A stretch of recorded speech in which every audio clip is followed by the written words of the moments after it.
Hello and welcome. This is the Georgia Freeman and ASA here to discuss why I love private property. Please check out my website at www.georgiafreeman.net. That's GAFREEMAN.net. And check out my other videos. They are my store of background information and basic arguments if you don't understand some of my points. Also, at georgiafreeman.net, you can feel free to contact me or leave comments, and if I feel like it's worth my time, I will respond. Today, I want to discuss the value of individual property rights. I've made the argument that all rights are property rights and that all fundamental rights stem from self-ownership. Once we have established a right in our own body and ownership of that body and the fact that no one else can ever own it, then we can begin to discuss and understand other so-called rights. Let me begin with the idea of ownership. If ownership means the full control of the services that can be derived from a good, when one owns land such as farmland, then that individual or family maintains the sole control of that good, their land. They maintain the full control of all the services that can be derived from that land. Those services can mean anything from farming the land or any crop that will grow in the region, and in the case that I participate in and have access to, the land that I'm going to talk about, the owners keep and grow hay, straw, cattle, and they lease part of the land to me and other group of people for hunting. The beauty of this property is that it's owned by a family that has used it and maintained it for a long time.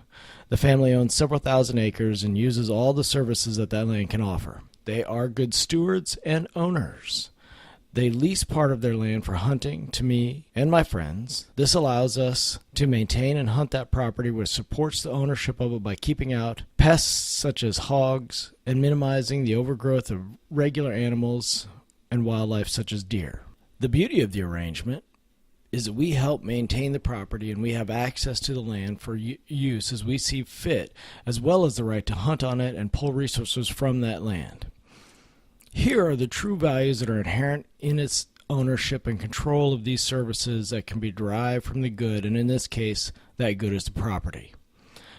This property is owned by a family that leases out part of their land so that others can maintain and preserve the life that is on the land. We maintain and protect the health of all the deer and other wildlife that are on it so that we can harvest those animals and use them for food and fun on an annual basis.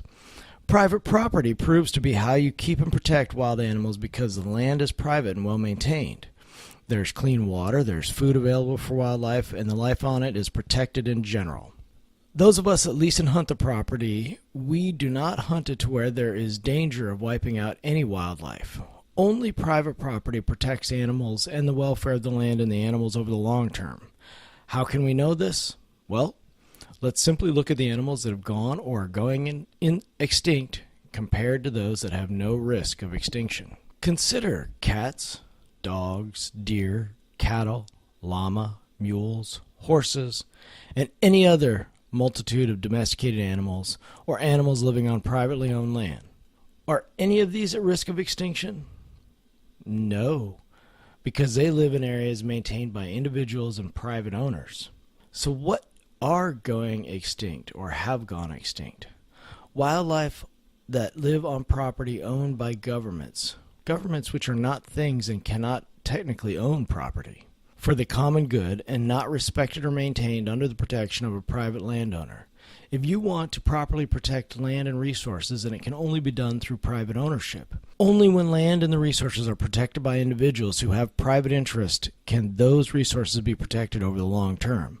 This is proven over and over again and is provable by simply looking at the history of wildlife and animals that have gone extinct and who owns the land that those animals lived on. So, I love private property because it allows for the maintenance and use of a scarce resource. It supports wildlife maintenance and protection of wildlife and allows for individuals to contract amongst themselves for use of that land for the best production and protection of the goods on it. Click like, subscribe and share.